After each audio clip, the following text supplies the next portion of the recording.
Kurogiri. Kurogiri's origin begins with Oboro Shirakumo, a former UA student and close friend of Shota Aizawa and Hisashi Yamada. During their time at UA, Oboro was known for his upbeat personality, constant mischief, and strong teamwork skills. His cloud quirk allowed him to generate and manipulate dense clouds that could shield others or create mobility platforms, making him an effective field supporter during hero training and internships. Oboro encouraged Aizawa to believe in his own abilities, and his positive mindset became a major influence on Aizawa's later decision to become a teacher. During a rescue mission involving a villain named Garvey, Oboro used his quirk to defend a group of children from collapsing debris. The defensive formation left him exposed, and he was fatally crushed while protecting them. Aizawa arrived moments later and personally witnessed Oboro's body, a trauma that shaped his severe, pragmatic approach to hero work in the future. After the incident, Oboro's remains were stolen by All for One and handed to Dr. Garaki, who used his body as raw material for Nomu experimentation. Oboro was reconstructed into Kurogiri, a hybrid entity combining multiple quirk factors, programmed solely to protect Tomura Shigaraki. As a Nomu, Kurogiri possesses the Warp Gate quirk, a modified form of Oboro's original ability. Although fragments of Oboro's consciousness exist within him, Kurogiri functions primarily as an obedient guardian. He lacks his previous memories, emotional responses, or moral autonomy. His body is now composed of dense fog-like matter supported by mechanical components, allowing continuous quirk activation and high resilience. His sole operational priority, instilled by All for One, is to safeguard Shigaraki as the successor of the League of Villains. 卒業したら一緒にヒーロー事務所作ろうぜやろうぜ俺と同じインターン先で Lady Nagant.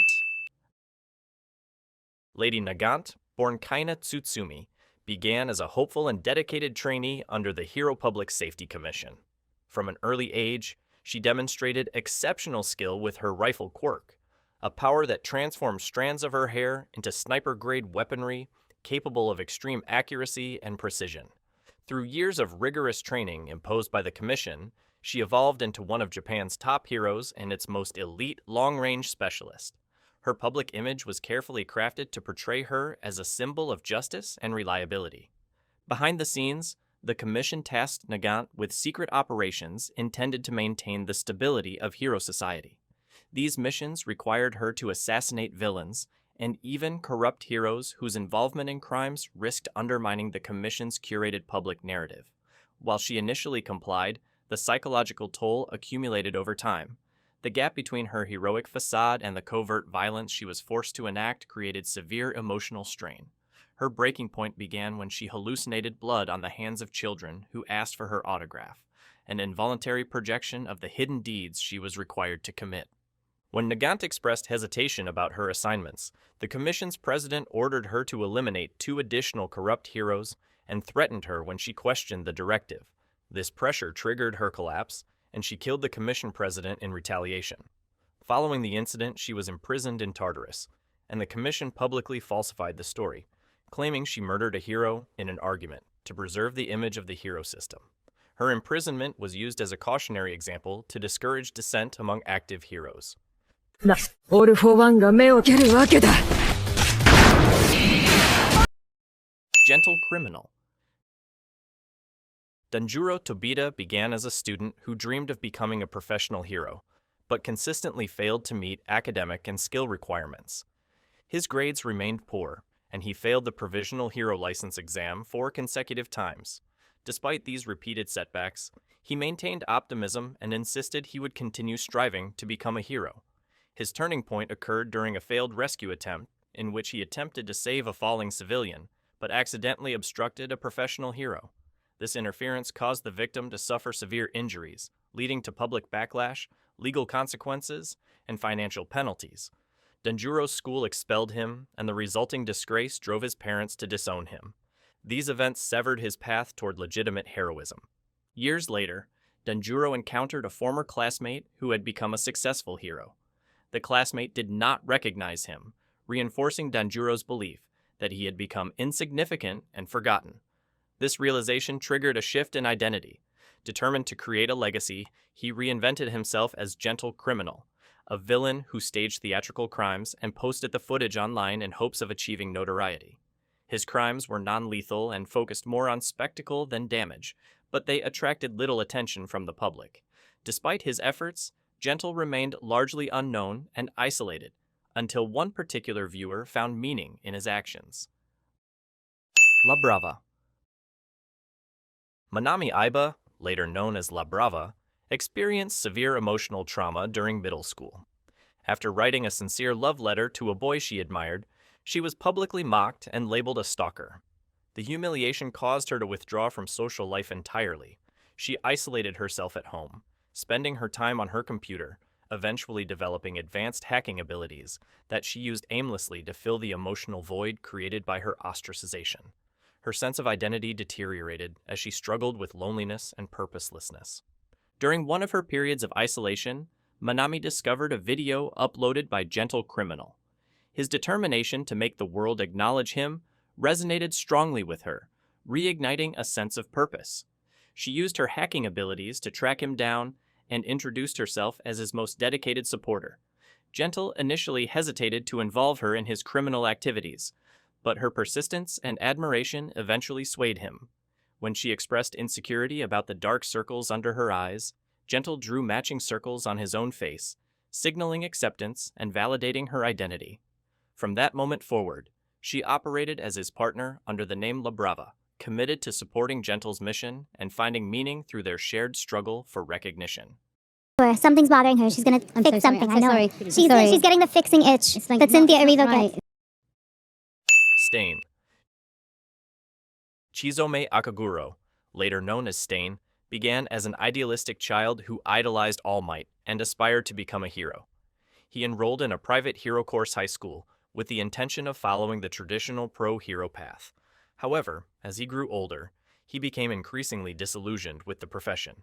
He observed that many heroes prioritized fame, wealth, and social status over genuine self-sacrifice, which conflicted with his rigid view of heroism. This ideological break caused him to abandon the hero program and redirect his efforts toward activism. Chizome attempted to spread his philosophy through peaceful protest under the movement he called the Revival of Heroics, advocating for a return to pure, selfless heroism. Despite his passion, the movement gained no meaningful support, and his attempts to influence society were dismissed. After years of stagnation and frustration, he concluded that peaceful reform was insufficient. To effect the change he envisioned, he believed he needed to enforce his ideals through direct action. This shift pushed him toward intense martial arts training as preparation for violent intervention. He adopted the persona of Stendhal and began operating as a vigilante, targeting villains through lethal force. However, his excessive brutality caused conflict with other vigilantes, most notably Knuckle Duster, who denounced him as a mad slasher. After this confrontation, Chizome discarded the Stendhal identity entirely. He cut off his damaged nose, donned a new outfit, and re-emerged as the hero killer Stain. From that point forward, his mission was absolute: eliminate those he deemed false heroes in order to force society to confront its own corruption. Gigantomachia. Gigantomachia served as All for One's personal bodyguard long before the League of Villains emerged. His core role was to act as an unbreakable shield, capable of enduring prolonged battles without fatigue.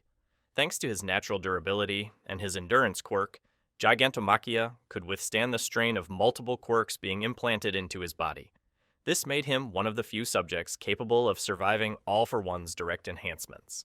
Over time, All for One granted him a total of 7 quirks, turning him into a multifunctional powerhouse designed to protect his master under any circumstance. As All for One's era of dominance began to decline, he prepared contingencies for his eventual defeat. One of these measures involved hiding Gigantomachia away from public view. Using the mole quirk, All for One concealed him in remote mountain regions where he would remain dormant until reawakened by the proper successor. Gigantomachia's loyalty was absolute. His entire sense of purpose revolved around serving the individual designated as All for One's heir. His emotional and cognitive patterns were conditioned to respond only to commands that aligned with that purpose. After All for One's fall, Gigantomachia remained in isolation, until Tomura Shigaraki eventually discovered and reactivated him. Upon awakening, Machia immediately recognized Shigaraki as the rightful successor, responding instinctively to his presence. From that point onward, he resumed his original function, a relentless guardian whose physical power and implanted quirks made him effectively unstoppable. His reintroduction into society marked a turning point in the balance of power between the League of Villains and the hero forces. Himiko Toga. Himiko Toga displayed abnormal behavior from early childhood, driven largely by the nature of her transform quirk. This quirk allows her to assume the appearance of anyone whose blood she consumes, creating a psychological attachment between affection and blood ingestion. One of the earliest incidents occurred when she found a dead bird, became fascinated by its appearance, and drank its blood. When she presented the bird to her parents with excitement, they reacted with fear and disgust, interpreting the incident as a sign of violent instability. Following this, they sent her to quirk counseling programs intended to suppress her natural impulses, rather than help her understand them. Throughout middle school, Toga attempted to adopt a cheerful, normal persona to meet societal expectations. Despite her efforts at conformity, her urges persisted. Her growing confusion about love, identity, and emotional expression intensified, particularly the association she formed between affection and blood. The breaking point occurred when she developed a crush on a classmate named Saito, who had been injured in a fight and was covered in blood. Her desire to connect with him through blood consumption overpowered her restraint, and she attacked him with a box cutter before drinking his blood. The incident horrified her peers and reinforced the perception that she was fundamentally inhuman. After the attack, Toga fled from home. Her family publicly disowned her, calling her a monster, and she became the primary suspect in several blood-related incidents across Japan. Forced into a life of constant escape, Toga gradually embraced her impulses rather than suppressed them. Eventually, she encountered the League of Villains, whose members, outcasts themselves, offered her acceptance without forcing her to hide her nature. This environment allowed her to express her quirk and emotions freely, solidifying her place among the League's most loyal members. Overhaul.